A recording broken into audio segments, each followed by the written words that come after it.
Let's listen. Now, starting right now, you'll never look at music the same way again. We'll be right back to introduce the other VJs and the other folks who are going to be with us on MTV. I'm Mark Goodman, and this is the beginning of a new show here on MTV. It's the MTV Top 20 Video Countdown. I'll be here every Friday night at 11 p.m. Eastern Time and every Saturday afternoon at 4 p.m. Eastern Time, and we'll be counting down the top 20 video songs across the nation.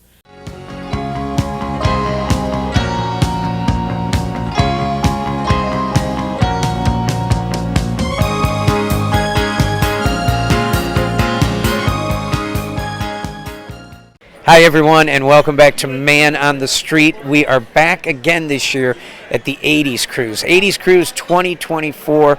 We're cruising the high seas toward Mexico, and I'm lucky enough right now to be joined by one of the original MTV VJs and a very popular host on Sirius XM.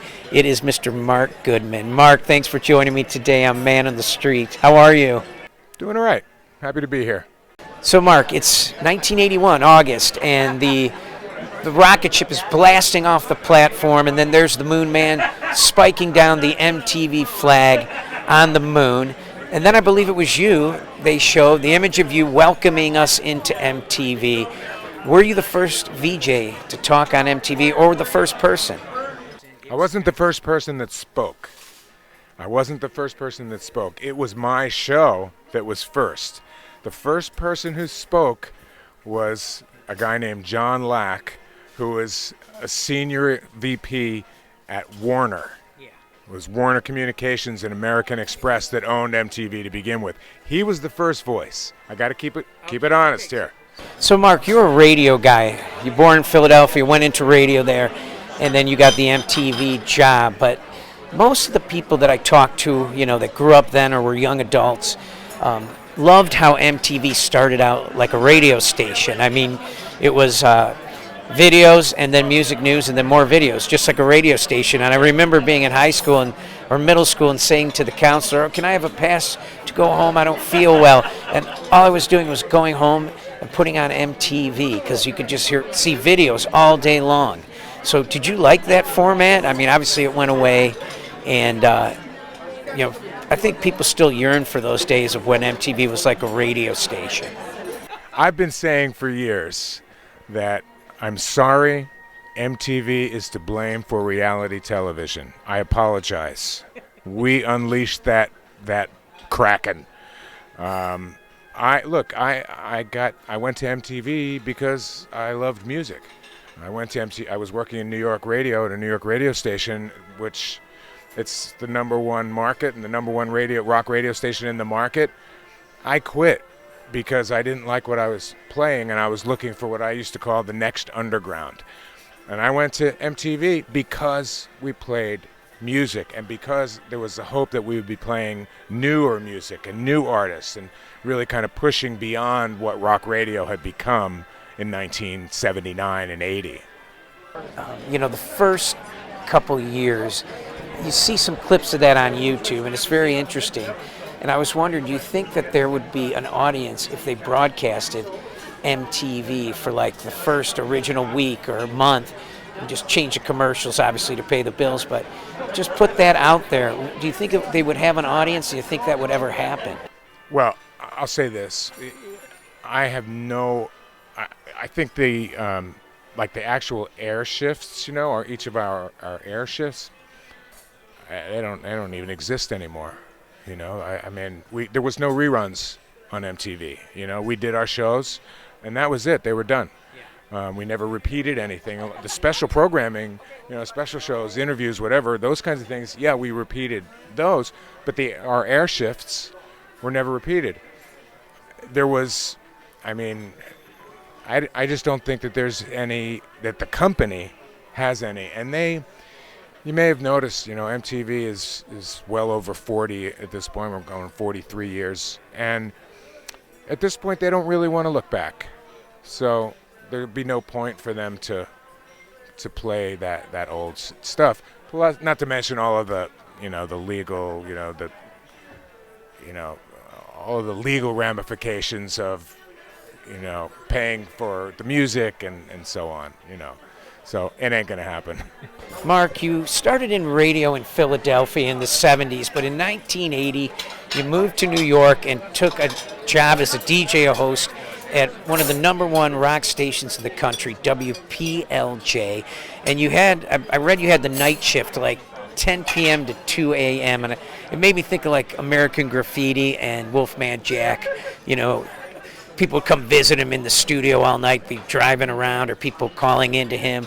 Was that exciting to be on radio at WPLJ in 1980? Because the next year you go to MTV, right? I went to PLJ because I got a job offer there. I was a music director at WMMR in Philadelphia, and I was doing 6 to 10 at night, which at that time I did that from 76 to 80, 77 to 80. And at that time, afternoon drive and 6 to 10, those were prime time. And I was also the music director, and the program director who had made me music director left and went to New York and was consulting, and he told the program director at PLJ, and he offered me a job. I went because it's radio, the #1 rock station in the #1 market in the country. So, this is a pre-MTV. So my plan was, I want to be on the air, okay, and then I'm going to get to be music director. I want to do that, and then I'm going to be a program director. I want to, program a station, and then I'll probably, maybe a consultancy or something. That was sort of where I was headed, my trajectory, and it was certainly exciting as hell to be working in a New York radio station, and 10 to 2 at night in New York, no problem. Plenty of people around, and it sort of by luck or by lack of luck led me to be on the air, for example, when John Lennon was shot, and I was living right next door to the Dakota, right next door, and I got the word that night, December 8th, that he was shot, and I was the guy on the air, so I lived through that. It was a huge thing. I also met my first wife there, so it was very exciting, PLJ. In the late 1980s, you started acting, and you had some success. I mean, you were in a Jack Nicholson film, and you were also in, I think it was Police Academy 6, and you had a spot on Married with Children. I was wondering, when you were growing up, did you have any acting experience? I mean, I talked to Alan Hunter, and he was like me. He got his degree in theater. He wanted to be on Broadway. Did you have any previous acting experience before the late 1980s? I never thought about acting. That was never in the plan. And very kind of you to say that I had some success. I didn't really. I got booked a couple of times, and I made a little bit of money, but I couldn't have made a living at it. And once I realized, what happened actually was by that time I was on my next wife, and she got pregnant, and it was like, okay, I'm going to have a baby. I got to get work. So I went back into radio. I just opened up the trades, and hey, I'd like to, Chicago. Yeah, I'd like to live there. Let me call them up. And I did, and I wound up working in Chicago. So, but the acting thing was a luck.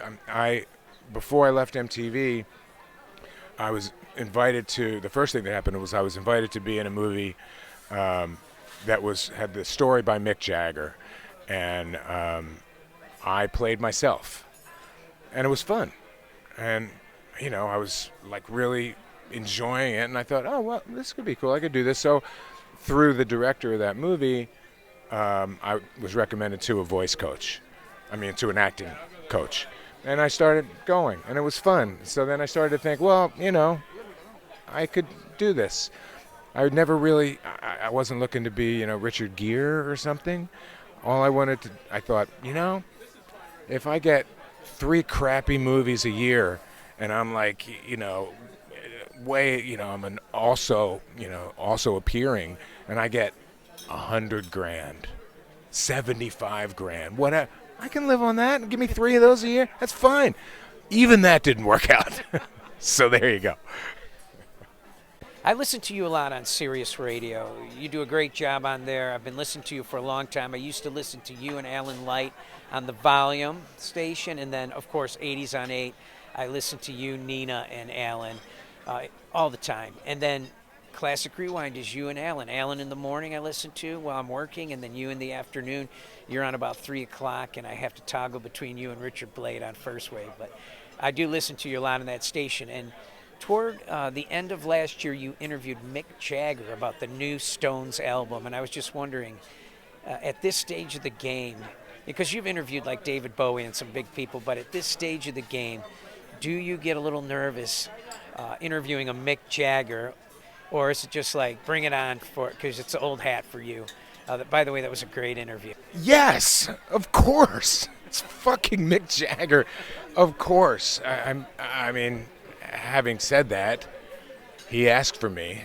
I've interviewed him 3 or 4 times before for VH1 when I was on VH1 Classic, like long after MTV, and a couple of times for some other specials and things. So I've spoken to him before, but come on. I'm still the kid. I'm the fan, I'm like gobsmacked. Can't believe I'm talking to this guy. So yeah, I mean, really, really lucky. And I'm lucky that, he appreciated that I was okay to talk to, that I got my 12 minutes before the release of Hackney Diamonds.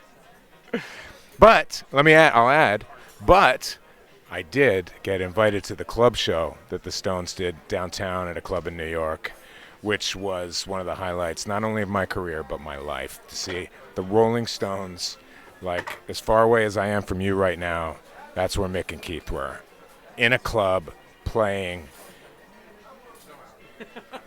So that was the upside too. You mentioned to me that you have a new podcast coming out. Sounds very exciting. Tell us about it. I feel like I can learn from you on this. Like, you're on YouTube and you're doing this stuff. This is brand new to me. But the show that I did on Volume on Sirius XM called Debatable, we're basically doing that show. It's Alan Light, the author, journalist who I had been working with, who was my co-host. And it's the two of us back together again doing this, but we call it a podcast now instead of a radio show. Connect at sounduppod.com. People can reach out to us, just comments, questions, suggestions, voice messages. We do 2 shows a week. One drops on Tuesday, one drops on Friday. The second one is always a response show where we have a virtual live audience, and you can, at that address, you can be a part of the virtual live audience. You can send us questions for mailbag shows. The first show of the week is always a guest and a topic. And sounduppod.com is the website. All the info is there, but we're on all the socials too. I want to thank Mark Goodman for joining me today on Man on the Street.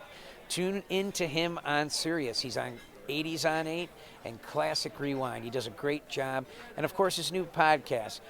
Check out his Facebook page to keep up with what's happening with his new podcast, and be sure to tune in. And you can catch me Monday through Friday, 7 to 9 Eastern on villageradio.net, the Man on the Street show, and, of course, our next episode right here. Take care, everyone. How are you this afternoon? I'm very well. We've been seeing actually a couple of your videos here for a while, and people may not be aware that although you were born in Detroit, you're a New York resident now, but you wound up going to England to get your first big acceptance. Why do you think? Well, actually, I went to Paris. What a piece of work. Thriller, a long time coming. Michael Jackson's Thriller.